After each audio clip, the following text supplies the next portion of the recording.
15th கேட்டிருந்தாங்க, 17th மாற்றுறாங்க, அப்புறம் 13th சொல்லியிருந்தது. 13th கூட இவங்க இனிஷியலாக ஒரு பிளான் கொடுத்துருந்தாங்க. 113 கிலோமீட்டருக்கு ஒரு plan along with road show. ஒருவேளை ஐசோலேட் பண்ணுறாங்களோ, ஜனங்களை வந்து மீட் பண்ணுறதுக்கு இவரை தவிர்க்கிறதுக்காக அரசாங்கம் தான் ஆள்ற அரசு சொல்கிறேன். சாரி அங்கிள் பண்ணுறாருன்னு நான் சொல்ல வரல. அங்கிள்ன்றது தப்பான வார்த்தை இல்லை. ஏன் அங்கிள்னு சொல்கிறீங்க?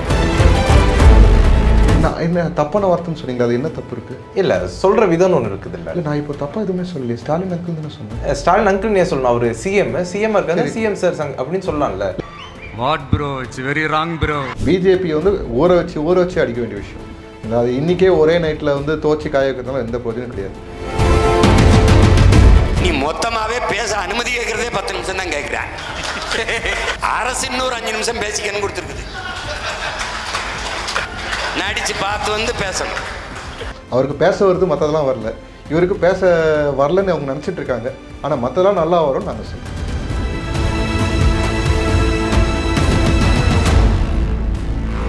அவர் என்ன சொல்கிறாருன்னா, நான் வேடிக்கை பார்க்க வந்த சிங்கம் இல்லை, வேட்டையாட வந்த சிங்கம் அப்படின்னு அவர் சொல்கிறாரு. அது எப்படி பார்க்குறீங்க? நீ வேடிக்கை பார்க்க வர சிங்கம், வேடிக்கை பார்க்க வர சிங்கமா இல்ல, வேடிக்கை காட்ட வர சிங்கமா இருக்க.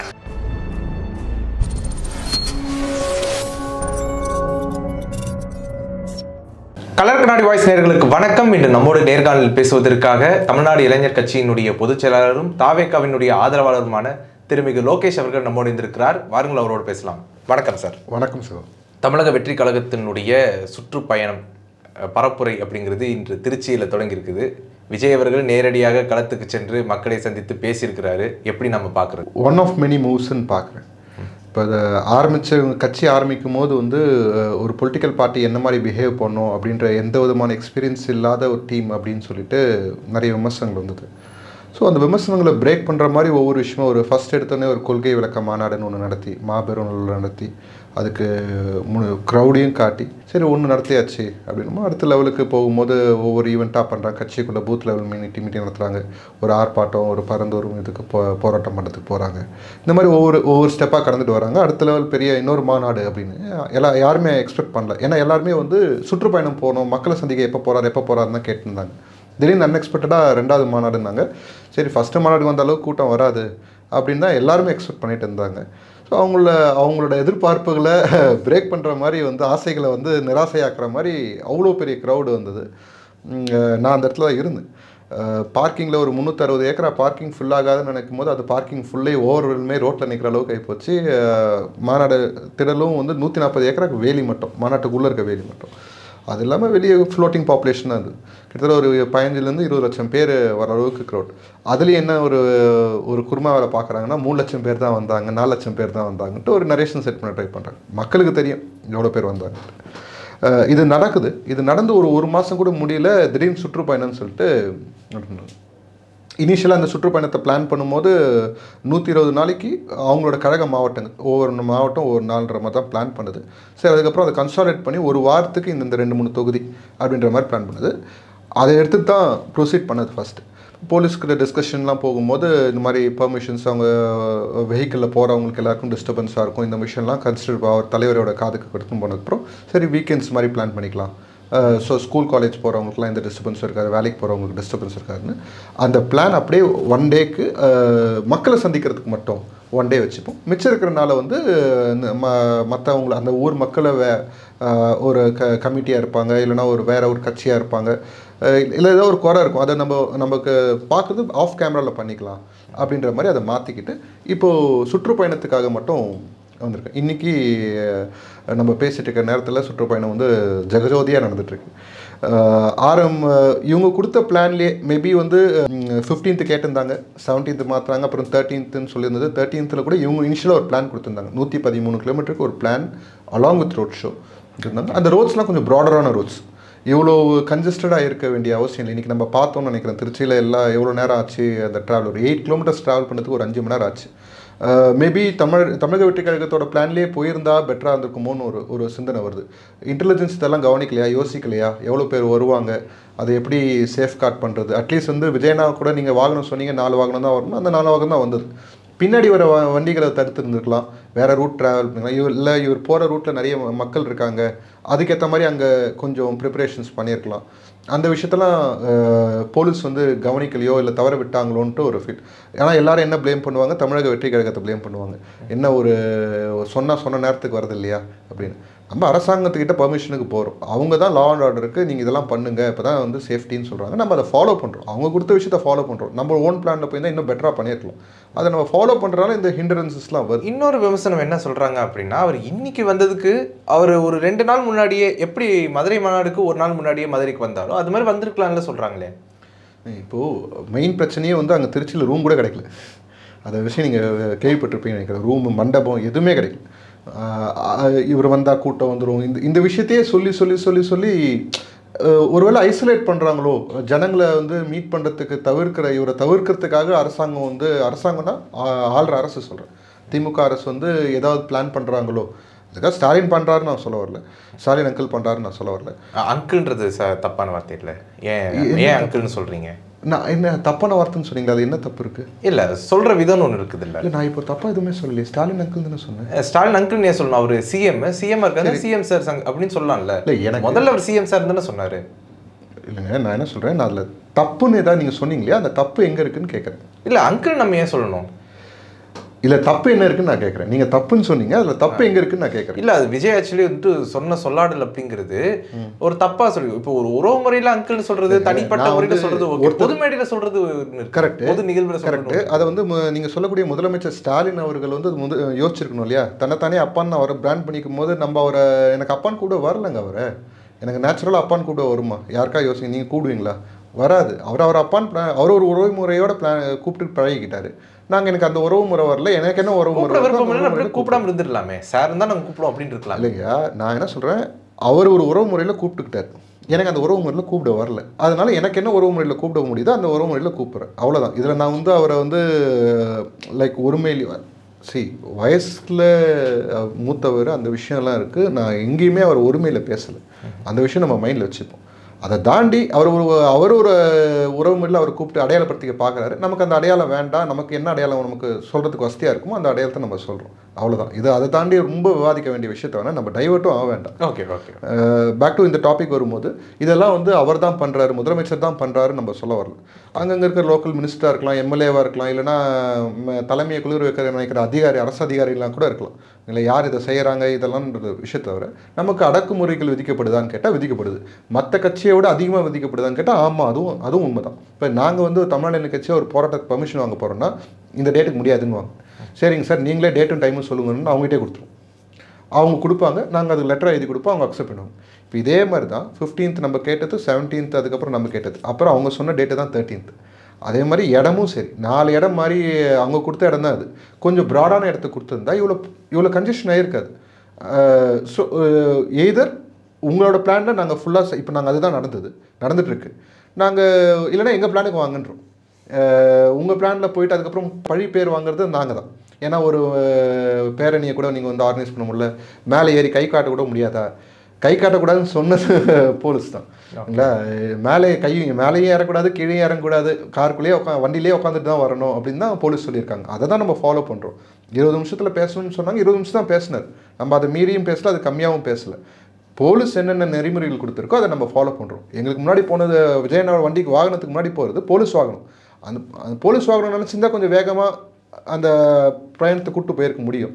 ஜனம் இருந்தது, ஜனம் இல்லாமல் கிடையாது. அந்த கூட்டத்தை பார்த்து தான் இன்றைக்கி நிறைய அரசியல் கட்சிகள் வந்து என்னமோ எங்கேயோ மிஸ் பண்ணிட்டோமோ அப்படின்ட்டு யோசிக்க ஆரம்பிக்கிறாங்க. ஏன்னா வந்து இவங்க ஆளை காசு கொடுத்து தான் கூப்பிட்டு வர மற்ற கட்சியெலாம் ஒரு இடத்துக்கு இப்போ இபிஎஸ் போகிறாருன்னா அது வெளியே வர விமர்சனம் என்ன சொல்கிறாங்கன்னா, அந்த இடத்துல வந்து ஆட்டு மந்த மாதிரி ஆளை இறக்கிடுறாங்க மொத்தமாக, ஆனால் வழியிலலாம் ஆளே இல்லைன்ட்டு. ஆனால் விஜயனாவுக்கு பார்த்தீங்கன்னா நேச்சுரலாக இன்னைக்கு இப்போ அரியலூர் போயிட்டு இருக்கும்போது குடும்பமாக வந்து நிற்கிறாங்க. ஊருக்கு உள்ளேருந்து நடந்து வந்து குழந்தை குட்டியோடு நிற்கிறாங்க, விஜயனாவை பார்க்குறதுக்காக நிற்கிறாங்க. அது நேச்சுரலாக வருது. இப்போ வந்து அந்த ஷிஃப்ட்டுக்கு அவர் நகர்ந்துட்டார், அந்த ஷிஃப்ட்டுக்கு நோக்கி போயிட்டுருக்காரு. அதாவது ஜென்ரல் மாஸ் இருக்கு இல்லையா, மாஸ், பப்ளிக் மாஸ், அந்த பீப்புளோட கனெக்ட் ஆகிட்டார் அவர். நம்ம ஒரு பொலிட்டிக்கலி சவுண்ட் பீப்புள்கிட்ட வந்து கனெக்ட் ஆகாமல் இருக்கலாம். அவர் பேசக்கூடிய அரசியல் போயிட்டு இன்னும் இவ்வளோ கம்மியாக அரசியல் பேசுகிறான்ற விமர்சனம் கூட எழும். ஆனால் ஜென்ரல் பப்ளிக்கு இவர் பேசுகிற விஷயம் கனெக்ட் ஆகுதான்னு கேட்டால் கனெக்ட் ஆகுது. அந்தளவில் அவர் சக்ஸஸ் தான். இன்னும் பொலிட்டிக்கலி ரொம்ப ஸ்ட்ராங்கான பீப்புளுக்கு அட்ரஸ் பண்ணுறாருன்னு கேட்டால் இன்னும் அட்ரஸ் பண்ண ஆரம்பிக்கலையோன்னு தான் எனக்கும் தோணுது. ஓகே, இப்போது விமர்சனங்களுக்கு வருவோம். திமுக அரசை வந்து அவர் சாடி இருக்கிறாரு. அது வந்து அரசை வந்து சாடக்கூடியது ஒவ்வொருத்தருடைய உரிமை. ஏன்னா வந்து எல்லாருக்கும் ஒரு கருத்து சுதந்திரம் அப்படிங்கிறது ஒன்று இருக்குது. ஆனால் திமுகவுக்கு மட்டும் ஒரு ஹார்டு டோன் எடுத்துட்டு பாஜகவுக்கு மட்டுமே ஒரு சாஃப்ட் டோன் எடுக்கிறாரு அப்படிங்கிற ஒரு விமர்சனத்தை விஜய் மேலே வைக்கிறாங்க. அது எப்படி பார்க்குறீங்க? இல்லை, ஜென்ரலாக ரொம்ப கட்சி ஆரம்பிச்சிருந்து அதுதான் சொல்லிட்டு இருக்காங்க. அது ஒரு காழ்ப்புணர்ச்சியில் சொல்கிறதா நான் எடுத்துக்கிறேன். இல்லை, நான் ஏன் சொல்கிறேன், நான் என்னோட பாயிண்ட் என்னென்னா, எங்கே யார் எதிர்க்கணும்னு இருக்குது. இன்றைக்கி கிளம்பி இருக்கிறது தேர்தலுக்கு முன்னாடி இருக்கிற ஒரு பிரச்சாரங்களுக்கான ஒரு மொதல் ஸ்டெப்பு. இப்போ 2026 தேர்தலில் பார்க்குறோம். 26 தேர்தலில் போன தடவை ஜெயிச்ச திமுக தான். அது இந்த இடத்துல அதிமுக வந்து அதிமுக கேட்க போகிறோம். திமுக இருக்கிறது அவங்க ஒரு வாக்குறுதி கொடுத்தாங்க, அவங்க தான் ஆட்சியில் இருக்காங்க, அவங்க தான் அதை நிறைவேற்றிருக்கணும், அவங்கள தான் கேள்வி கேட்க முடியும். இதில் 2029 வந்து திமுக ஏன் கேட்குறீங்கன்னு கேட்டால் ஒரு லாஜிக் இருக்குது. 29 பிஜேபி தான் கேள்வி கேட்கணும், அது பிஜேபி கேள்வி கேட்பார். இப்பயும் பிஜேபி டச் பண்ணாமலாம் இல்லை, எங்கெல்லாம் முடியுமோ சைடில் வா நீ வா வந்து வாங்கிக்கோ சொல்லி அது ரொம்ப சாஃப்ட் டோனில் இருக்குன்னு சொல்கிறாங்க. அளவு போதுன்றோம் சார், இப்போதைக்கு அது போதுன்றோம். நீங்கள் நம்மளோட இப்போ நான் ஏன் சொல்கிறேன்னா, ஏன்னா இப்போது திமுகவில் ஏதாவது ஒரு பிரச்சனை அப்படின்னா சட்ட ஒழுங்கு கெட்டுருச்சு, பெண்களுக்கு பாதுகாப்பு இல்லை அப்படின்னு ஏகப்பட்ட விஷயங்கள் விஜய் அவர்கள் பேசுகிறாரு. இப்போ ஒன்றும் இல்லை, ஓசியில் பயணம் போகிறாங்க அப்படிங்கிறதெல்லாம் கண்டிச்சிருக்கிறாரு, வரவேற்கத்தக்கது. ஆனால் பாஜகவினுடைய ஜிஎஸ்டிகளை பற்றியோ இல்லை ஓட் திருட்டு பற்றியோ இப்போ வரைக்கும் இருக்கக்கூடிய சமீபத்திய எந்த விஷயத்தை பற்றியும் விஜய் அவர்கள் பேசாமல் இருக்கிறாரு அப்படிங்கிறது ஒரு விமர்சனமாக இருக்குது. இல்லை, அது விமர்சனமாக இருக்குது, அதை நான் ஒத்துக்கிறேன். எனக்கு என்ன தோணுன்னா, அதுக்கான டைம் வரத்துக்காக வெயிட் பண்ணிருக்கான்னு தோணுது. ஏன்னா வந்து இந்த இப்போ எஸ்ஏஆர் விஷயத்தில் வந்து ராகுல் காந்தி அரெஸ்ட் பண்ணப்போ அவர்கிட்ட ஒரு அறிக்கை வந்தது, ஓகேங்களா. ஆனால் எஸ்ஏஆரை பற்றி ரொம்ப டெப்த்தாக அந்த அறிக்கையில் இருக்கான்னு கேட்டால், அந்த ஜனநாயக உரிமை ஏன் பறிக்கிறீங்கிறதுக்கான அறிக்கையாக இருந்தது. எஸ்ஏஆரை பற்றியான அறிக்கை எனக்கு வரும் தான் தோணுது. எனக்கு மேபி அந்த ரைட் டைம் இப்போ தான் வந்து கோர்ட்டில் மூவ் பண்ணியிருக்காங்க. மிச்சம் இருக்க எல்லா ஸ்டேட்லேயும் வந்து பண்ணணும், எஸ்ஏஆர் பண்ணணும்னு சொல்லிட்டு மூவ் பண்ணியிருக்காங்க. அது நடக்கும்போது அந்த விஷயங்கள் வரும்னு தோணுது. விஜயனோட பாலிடிக்ஸ் வந்து நம்ம சொல்கிறோம் அவருக்கு அரசியல் புரிதல் இல்லைன்ட்டு, அவரோட எல்லா அறிக்கையுமே வந்து நான் மறுபடியும் சொல்கிறேன், காமன் மேனுக்கு அந்த அறிக்கையை படிக்கும்போது அவங்களுக்கு அந்த ஹிஸ்ட்ரியும் புரியும், ஃப்யூச்சரும் புரியும். நான் மறுபடியும் சொல்கிறேன், பொலிட்டிக்கலி சவுண்ட் பீப்புளுக்காக மட்டும் அவர் அரசியல் பண்ண வரல, அவர் வெகுஜன மக்களுக்காக அரசியல் பண்ண வந்திருக்கார். அந்த வெகுஜன மக்களுக்கு என்ன அரசியல் சொல்லணுமோ அந்த அரசியல் அவர் சொல்லிட்டு தான் இருக்கார். பிஜேபியை சாஃப்ட் டோன் எடுக்கிறோம் அப்படின்னா, இப்போது ஒன்றில் மாநாட்டு விஷயத்துலேயே எடுத்துப்போம். மாநாட்டு விஷயத்தில் மோடிஜியை வந்து அடிக்கவே இல்லைன்னா அடிச்சிருக்காரு, ஓகேங்களா. டைம் மேபி கம்மியாக இருந்திருக்கும், அவருக்கு ஸ்பெண்ட் பண்ண டைம் கம்மி. டிஎம்கேக்கு ஸ்பெண்ட் பண்ண டைமோட பிஜேபிக்கு ஸ்பெண்ட் பண்ண டைம் கம்மி. என் பாயிண்ட் மறுபடியும் நான் சொல்ல வருது என்னென்னா, இன்றைக்கி மெயின் டார்கெட் டிஎம்கே. அவங்க தான் ஆட்சியில் இருக்கிறது, அவங்க தான் வந்து அவங்க வாக்குறுதியில் நிறைவேற்றாமல் இருக்குது. அவங்கள நம்ம கேள்வி கேட்டு தான் ஆகணும். அவங்கள கேள்வி கேட்காம நம்ம பிஜேபியை கேள்வி கேட்டுருந்தா பிஜேபிக்காரங்க என்ன சொல்லுவாங்க, பாருங்கள் எங்களை மட்டும் தான் கேள்வி கேட்குறாங்க, டிஎம்கே கேள்வி கேட்கலன்னு சொல்லிட்டு அந்த டோன் ஃபிட் பண்ணுவாங்க. இன்ஃபேக்ட் சொல்லப்போனால் நீங்கள் சிஎம் வந்து அங்கிள்னு சொன்னதுக்கு நீங்கள் இவ்வளோ ஃபீல் பண்ணுறீங்க. ஒரு 2-3 ஈவெண்ட்டுக்கெலாம் முன்னாடி அவர் பேசும்போது, மோடி சார் பார்த்து சார், தமிழ்நாடு மக்களை கொஞ்சம் பார்த்து ஹேண்டில் பண்ணுங்கள் சார், இங்கே இருக்கிறவங்க பல பேருக்கு தண்ணி காட்டிக்கிறாங்க சார்னு ஒரு டோனில் சொன்னார். அதை நீங்கள் கவனிச்சிருப்பீங்க, பிரைம் மினிஸ்டர். அப்போது அதை வந்து என்ன சொன்னாங்க, அதே நீங்கள் சொன்ன அதே கமெண்ட் தான் சொன்னாங்க, பிஜேபியை ரொம்ப சாஃப்டாக ஹேண்டில் பண்ணுறாரு. அது ஆக்சுவலாக சாஃப்டான டோனாக அவர் சொன்னது கிடையாது. ஒரு பிரைம் மினிஸ்டரை லிட்ரலாக என்ன பண்ணணுமோ பண்ணி வச்சுருக்காரு. இன்றைக்கி 29 வரட்டோன்ற, அதுக்கான நேரம் வரட்டோன்ற. நான் முக்கியமான இன்னொரு பாயிண்ட் என்னென்னா, இவங்களோட கொள்கை எதிரியுது. பிஜேபி வந்து ஊற வச்சு அடிக்க வேண்டிய விஷயம் இல்லை. அது இன்றைக்கே ஒரே நைட்டில் வந்து தோச்சி காய வைக்கிறதுனால எந்த பிரயோஜனம் கிடையாது. இன்னொன்று, அவங்களோட பார்வை நம்ம பக்கம் திரும்பும்போது அதுக்கான எதிர்ப்பு இன்னும் ஹெவியாக இருக்கும். இப்போ அவங்க பார்வை நம்ம மேலே பெருசாலாம் இல்லை. என்ன இருந்தாலும் தமிழ்நாடு வந்து வேலைக்கு ஆகாதுன்ற ஒரு மைண்ட் செட்டுக்கு பிஜேபி ஆல்மோஸ்ட் மூவ் ஆகிட்டாங்க. இருந்தாலும் they are trying their best. அவங்க பார்வை திரும்பும் போது அதுக்கான ரிப்பல்ஷன் வரும். ஓகே, இப்போது நாம் தமிழர் கட்சியினுடைய சீமான் அவர்கள் வந்து விஜய் மேலே ஒரு விமர்சனம் வைக்கிறாரு. என்ன விமர்சனம் வைக்கிறேன்னா, ஒரு வாரம் முழுக்க மனப்பாடம் பண்ணிட்டு சனிக்கிழமை ஆனால் வந்து பிரச்சாரத்தில் இறங்குறது, இதுதான் வந்து அரசியலா அப்படின்னு ஒரு கேள்வி கேட்காரு. அது எப்படி பார்க்குறீங்க? சீமான் அவர் வந்து ஹீஸ் அ ஸ்டோரி டெல்லர், ஓகேங்களா. அவர் வந்தாருன்னா ஒரு ஹீரோ கிட்ட எப்படி சினிமா கதை வந்து ஒரு 2 மணி நேரம் 3 மணி நேரம் சொல்லுவாங்களோ அந்த மாதிரி வந்து அவர் மேடையில் வந்து ஒரு கதையை சொல்லுவார். அப்படி ஸ்லோ டோனில் ஆரம்பித்து அப்படியே ஹை பிச்சுக்கு போயிட்டு அப்படியே ஒரு நரேஷன் மாதிரியே சொல்லுவார். அவரை மாதிரியே எல்லாருமே பேசணுன்ற அவசியம் இல்லை. ஒருத்தங்க வாயில் நல்லா பேசுகிறாங்க வர சொல்கிறாங்கன்னா செயலை விட்டால் தான் தெரியும். செய்கிறவங்களுக்கும் வாயில் பேசுகிறவங்களுக்கும் அது வித்தியாசம் இருக்குது. அவருக்கு அதை பற்றி என்னன்னு தெரியல. அந்த அனுபவம் இருந்தால் தான் தெரியும். படமும் பெருசாக ஒன்றும் டைரக்ஷன் பண்ணல, கதை சொல்கிறத தவிர டைரக்ஷன் ஒன்றும் பெருசாக பண்ண மாதிரி தெரியல.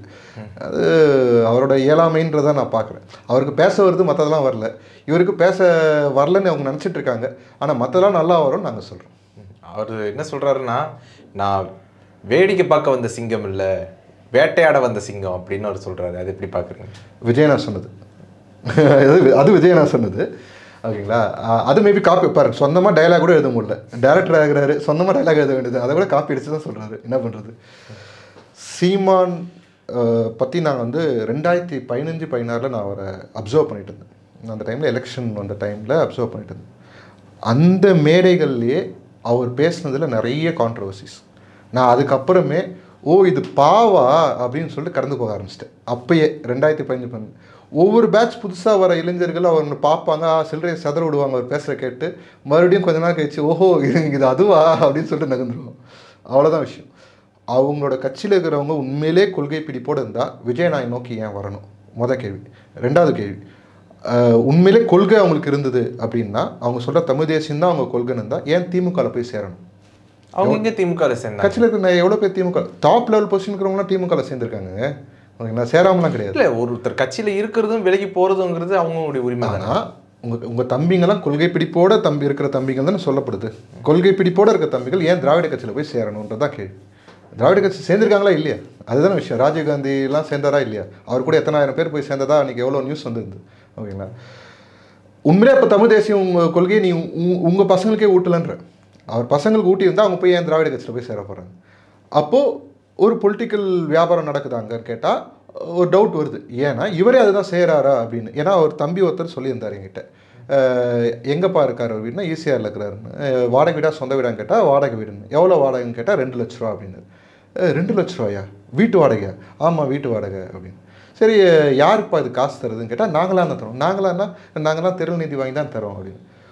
ஒரு தலைவர் எளிமையை விரும்புகிறோம் இதெல்லாம் சொல்கிறவர் 2 லட்ச ரூபா வாடகை கொடுப்பாங்களாங்க? மனசாட்சி எப்படிங்க வருது? சொந்த காசு உழைச்சி கொடுத்துருந்தா மேபி அந்த வழி தெரிஞ்சிருக்கும். கஷ்டப்பட்டு அவங்கவுங்க சம்பாதிச்சு தமிழுக்காக கொடுக்குறோன்னு நினச்சி கொடுக்குறாங்க. அது இப்படி உட்காந்து விரைய முன் வரா. 2 லட்சம் யாரோ வாடகை கொடுத்து வீட்டில் இருப்பாங்களா? அந்த பர்சனுக்கு நான் வந்து எனக்கு அவரை பற்றி கவலை இல்லைங்க. அவர் கூட இருக்க தமிழ் நினச்சி தான் வருத்தமாக இருக்குது.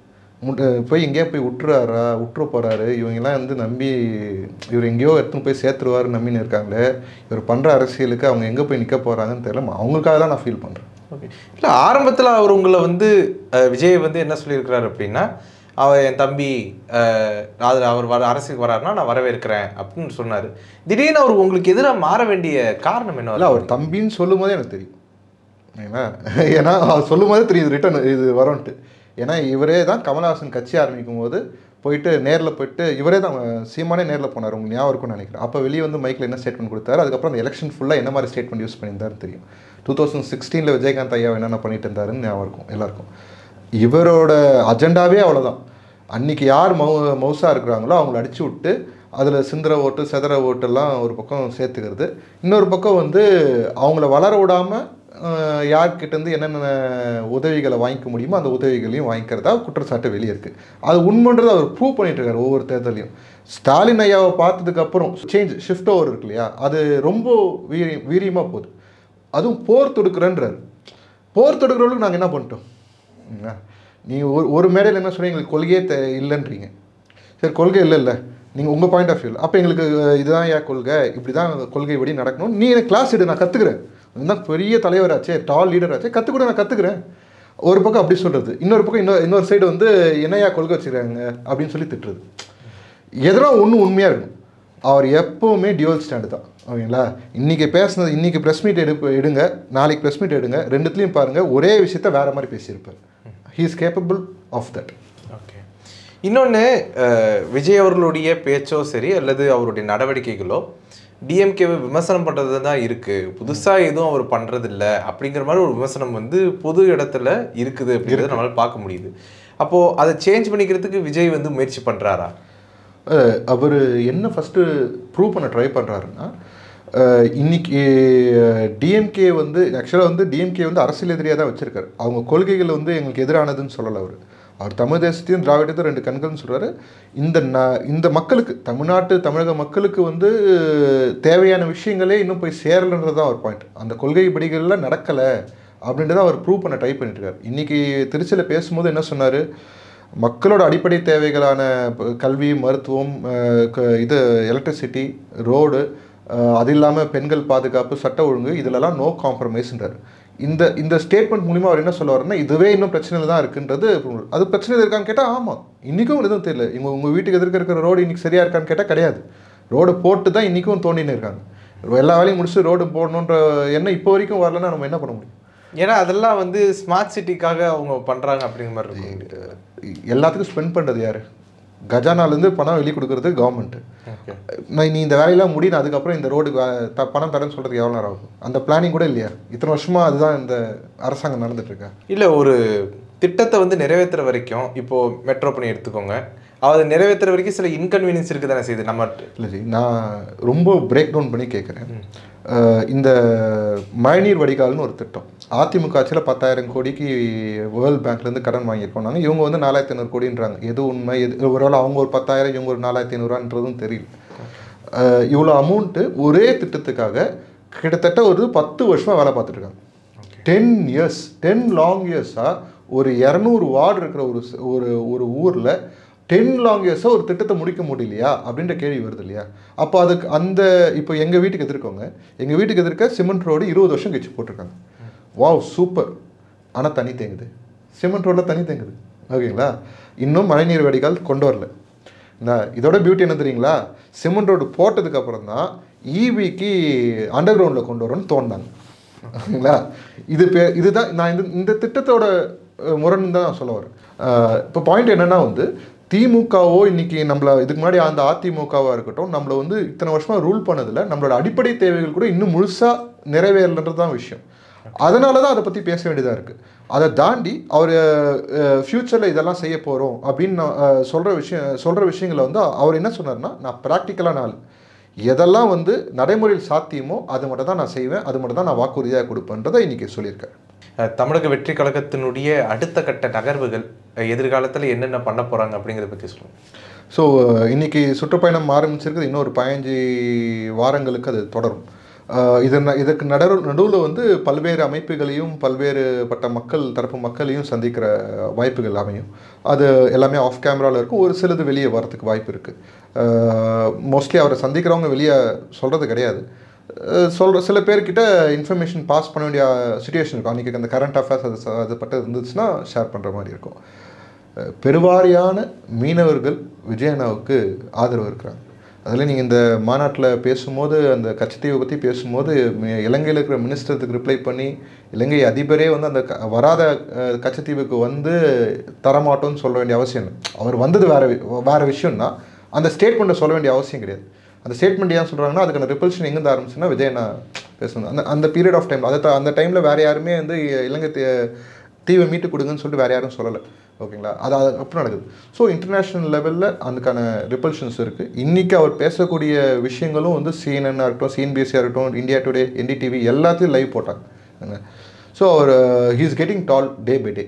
அப்படி பண்ணும்போது கொஞ்சம் ஆக்ஷன்ஸை கொஞ்சம் பார்த்து ஸ்லோவாக தான் எடுத்து வைக்க வேண்டியது இருக்கும். We have sufficient time. 7 மாதம் டைம் இருக்குது. இந்த முதல் ரவுண்டு போய் இந்த இயர் எண்டுக்குள்ளே முடிஞ்சிச்சுன்னா அடுத்த இயர் வந்து இன்னொரு ரவுண்டு போகிற மாதிரி இருக்கும். அப்போது வாக்குறுதிகள் இன்னும் பெட்டராக மக்களுக்கு பண்ணுற மாதிரி இருக்கும். அதுக்கான ப்ரிப்பரேஷன் ஒர்க் இப்போ போயிட்டுருக்கு. இப்போ மக்கள்கிட்ட இந்த இன்ஃபர்மேஷன்ஸ் கலெக்ட் பண்ணுறது, இந்த மாதிரி விஷயங்கள்லாம் போயிட்டுருக்கு. ஒரு சில வாக்குறுதிகள் ரெடியாக இருக்குது. பட் முழுமையாக அந்த சுற்றுப்பயணம் போனதுக்கப்புறம் மக்களோட புரிதலுக்கு ஏற்ற மாதிரி ஒரு வாக்குறுதி கொடுக்கும்போது அது பீப்புளோட கனெக்ட் ஆகும்னு நினைக்கிறாரு. அதனால் அதை வந்து ஜனவரிக்கு அப்புறம் தான் எதிர்பார்க்கலாம். 2026 வந்து ஒரு பெரிய வெற்றிடம் ஒன்று இருக்குது. அந்த வெற்றிடத்தை நிரப்புறதுக்காக ஏன் வெற்றிடம் அப்படின்னு சொல்கிறோம்னா, உங்களுக்கு தெரியும் இன்றைக்கி டால் லீடர்ஸ் யாருமே இல்லை. டாலாக காட்டிக்கக்கூடிய லீடர்ஸ் வேணால் இருக்கிறாங்களே தவிர உண்மையான டால் லீடர்ஸ் யாருமே கிடையாது. அந்த இடத்த ஃபில் பண்ணுறதுக்கு விஜயண்ணா தகுதி இருக்குது அப்படின்ட்டு மக்கள் நம்ப ஆரம்பிச்சிட்டாங்க. அந்த ஷிஃப்ட்டுக்கு நகர்ந்துட்டாங்க. கூட இருக்க கூட்டணி கட்சிகள் வரதை பற்றி நம்ம காத்திருந்து தான் பார்க்கணும். கூட்டணி கட்சிகளுக்கும் அதுதான் சொல்கிறோம். இந்த ஷிஃப்ட்டை விட்டுறாதீங்க. நீங்களும் அதுக்காக தான் வந்திருக்கீங்க, அரசியலுக்கு மாற்றத்துக்காக தான் வந்தீங்க. இந்த ஷிஃப்ட்டை விட்டுட்டு அதுக்கப்புறம் ஃபீல் பண்ணுறதுல பிரயோஜனம் இல்லை. ஓகே, உங்களுடைய நேரத்தை ஒதுக்கி எங்களோட கருத்தில் வந்தமைக்கு நன்றி சார். நன்றி.